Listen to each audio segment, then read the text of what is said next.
को पूछिए कितनी जाति है, उसको पता है क्या? ये जो जाति जाति कर रहे हैं, जिसको भूमिहार, जादव, राजपूत, कुर्मी, कुशवाहा के अलावा कोई जाति की समझ नहीं है। यही 5-6 जाति है। केवट कौन है, निषाद कौन है, मलाह कौन है, पासवान कौन है, जुल्हा कौन है, तुल्हा कौन है, चौधरी कौन है, जसवा कौन है, शाह कौन है, नुनिया कौन है, केवट कौन है, कितनी जाति उपजाति होती है पता है इसको? अत्यंत पिछड़ा में कितनी जाति उपजाति है पता है इसको? गणना करिए, सब साथ है। बेरोजगारी, पलायन और शैक्षणिक और राजनीतिक आर्थिक जनगणना भी हो। जो जो किंग मेकर थे, मैं दूसरी सबसे महत्वपूर्ण बात कर रहा हूं, क्या जिसकी जितनी जनसंख्या उतनी राजनीतिक और आर्थिक भागीदारी पहले तय करेंगे, तो फिर कर्पूरी ठाकुर जी के जाति का क्या होगा? तब तो कभी कर्पूरी ठाकुर मुख्यमंत्री नहीं बन पाते। तो आधार क्या होगा? जाति जनगणना आर्थिक, शैक्षणिक, बेरोजगारी और गरीबी, ये महत्वपूर्ण है। जब दलित, महादलित, अत्यंत पिछड़ा आप कर रहे हैं और मांग कर रहे हैं अब, तो पॉलिटिकल लाभ कब आप लोग लेने का प्रयास किए हैं, वो मैं आपको याद दिलाता हूं। जब आपको सत्ता और सियासत की वोट की बारी आई, तो उसी हिसाब से आपने काम किया। फेंकू प्रधानमंत्री जी, कांग्रेस से इतना डरते क्यों हैं? इतनी घबराहट कांग्रेस से क्यों? कांग्रेस खत्म हो गई आप ही कहते हैं, तो फिर डर किस बात, घबराहट किस बात? 8 सालों से आपके पास ईडी के लिए कुछ नहीं बचा। आप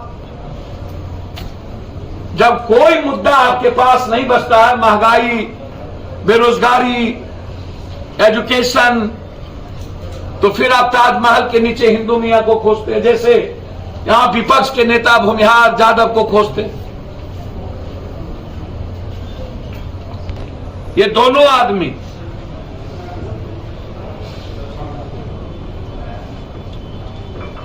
जो अंग्रेजों से ना डरी, जो कांग्रेस दुनिया में कभी नहीं डरी, मोदी जी गुजरात के घीकर बोगी से कांग्रेस नहीं डरती है। कभी किसी के घर में ईदी सीधी, कभी कुछ। ईदी सीधी करना हो ना, तो गुजरात के अदानी और अंबानी का ईदी सीधी तय करो, जो एशिया का नंबर 1 और वर्ल्ड का नंबर 5-3 में आ चुका है। ईदी सीधी करना हो तो आप अपने दलों में गिरेबान झांक करके देखिए कौन कौन नेता कितने खरबपति हो गए।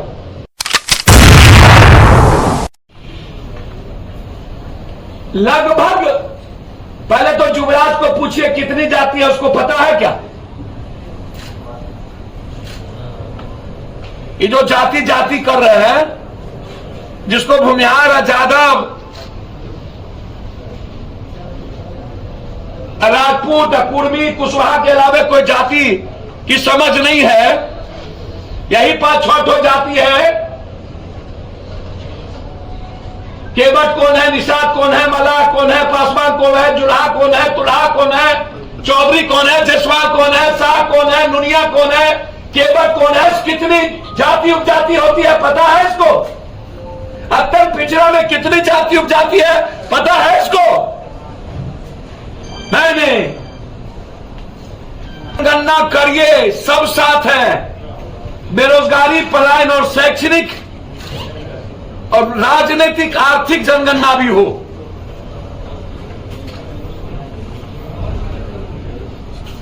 जो जो किंग मेकर थे, मैं दूसरी सबसे महत्वपूर्ण बात कर रहा हूं, क्या जिसकी जितनी जनसंख्या उतनी राजनीतिक और आर्थिक भागीदारी पहले तय करेंगे, तो फिर कर्पूरी ठाकुर जी के जाति का क्या होगा?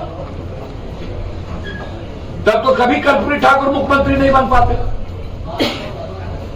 तो आधार क्या होगा? जाति जनगणना आर्थिक, शैक्षणिक, बेरोजगारी और गरीबी, ये महत्वपूर्ण है। और फिर राजनीतिक हिस्सेदारी। या जाति जनगणना जिसका नहीं है, जिसको क्या वो अधिक बच्चे पैदा करके जाति जनगणना करिएगा, या जनसंख्या नियंत्रण पर कोई बात करिएगा? भाई आप तो किसी मामले में क्लियरिटी नहीं है आपकी। जाति जनगणना आवश्यक जरूर है, लेकिन शराबबंदी के तरह इसको मौलिक चीज मत बना दीजिए। राजनीति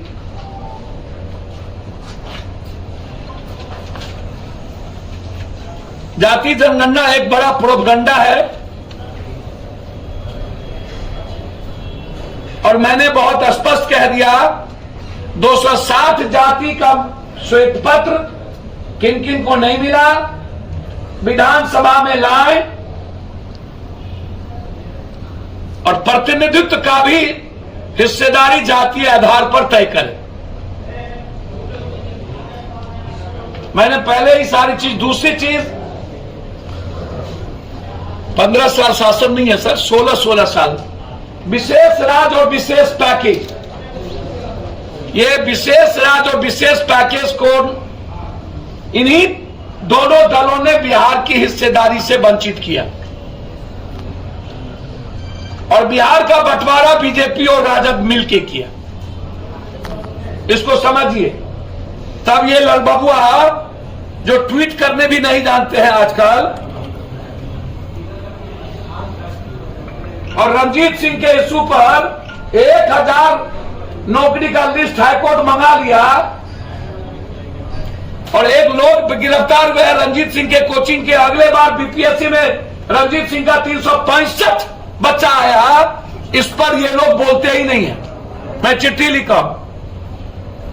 तो विशेष राज्य और विशेष पैकेज, ये बिहार के सारे 14 करोड़ लोगों की आवाज।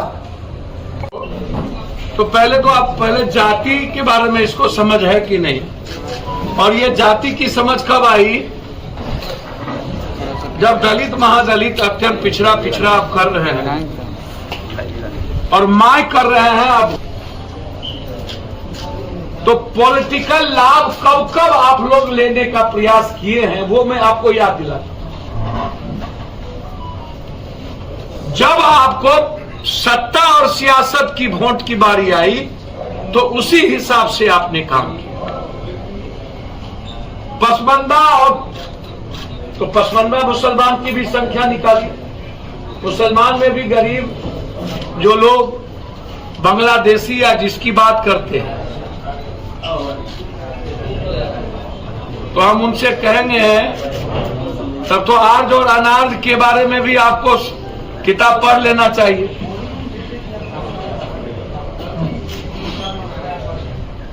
मेरा इसीलिए पहला सवाल विपक्ष से है, जो यह कहते हैं कि हमने,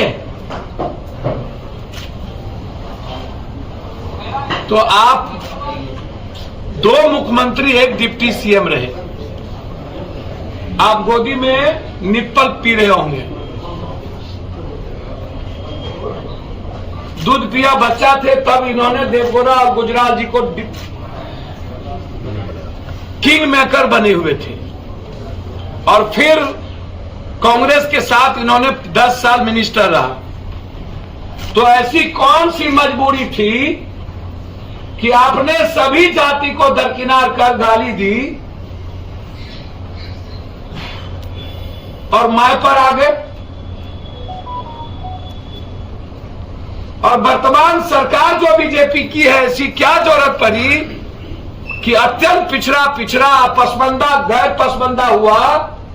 आगरा में अत्यंत अग्रा और पूर्ण आगरा नहीं हुआ। दलित वह जाति, इन लोगों के नजर में जो दबंग जाति है वही जाति है। 286 में 20 जाति ही अभी तक भारत में और बिहार में 286 जाति है, मात्र 20 जाति को बेनिफिट मिला, मात्र 20। रेस्ट का क्या हुआ?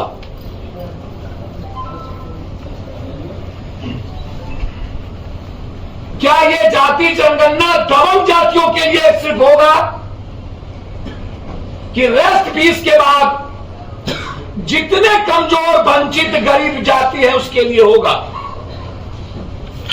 मेरा भाई मैं अरे नीतीश कुमार बहुत शुरू से कह रहे हैं कि जाति जनगणना कराना चाहिए। कर्नाटक में जाति जनगणना हुई थी, तो जाति जनगणना तो बहुत पहले से सवाल खड़ा था। कोई एक बार, दो दो, तीन तीन बार जाति जनगणना स्टेट ने किया है। यह बिहार की जनता जानना चाहती है कि जाति जनगणना को आपके परिवार ने आज तक, और 40 सालों से दोनों आदमी सत्ता में है, बीजेपी और आप, 2 साल आप बीजेपी के नीतीश बाबू के साथ रहे। 40 सालों में आपने जाति जनगणना, विशेष राज्य और विशेष पैकेज का सवाल और मुद्दा के लिए सड़क पर क्यों नहीं गए? बिहार के बंटवारे में बीजेपी और आपकी भूमिका बराबर की है। बिहार के 14.5 करोड़ लोगों को पलायन करने पर सबसे ज्यादा मैं जानना चाहता हूं कि आप पलायन किए हुए बिहारियों पर सवाल विपक्ष का से जानना चाहूंगा, दोनों आदमी से। फेंकू प्रधानमंत्री जी, कांग्रेस से इतना डरते क्यों हैं? इतनी घबराहट कांग्रेस से क्यों? कांग्रेस खत्म हो गई आप ही कहते हैं, तो फिर डर किस बात, घबराहट किस बात? 8 सालों से आपके पास ईडी के लिए कुछ नहीं बचा। आप जब कोई मुद्दा आपके पास नहीं बचता है, महंगाई, बेरोजगारी, एजुकेशन, तो फिर आप ताजमहल के नीचे हिंदू मियां को खोजते हैं, जैसे यहां विपक्ष के नेता भूमिहार यादव को खोजते।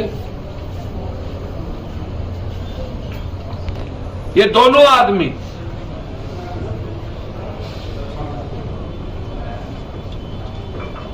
जो अंग्रेजों से ना डरी, जो कांग्रेस दुनिया में कभी नहीं डरी, मोदी जी गुजरात के घीकर भोगी से कांग्रेस नहीं डरती है। कभी किसी के घर में ईडी सीडी, कभी कुछ। ईडी सीडी करना हो ना तो गुजरात के अदानी और अंबानी का ईडी सीडी तय करो, जो एशिया का नंबर 1 और वर्ल्ड का नंबर 5-3 में आ चुका है। ईडी सीडी करना हो तो आप अपने दलों में गिरेबान झांक करके देखिए कौन कौन नेता कितने खरबपति हो गए।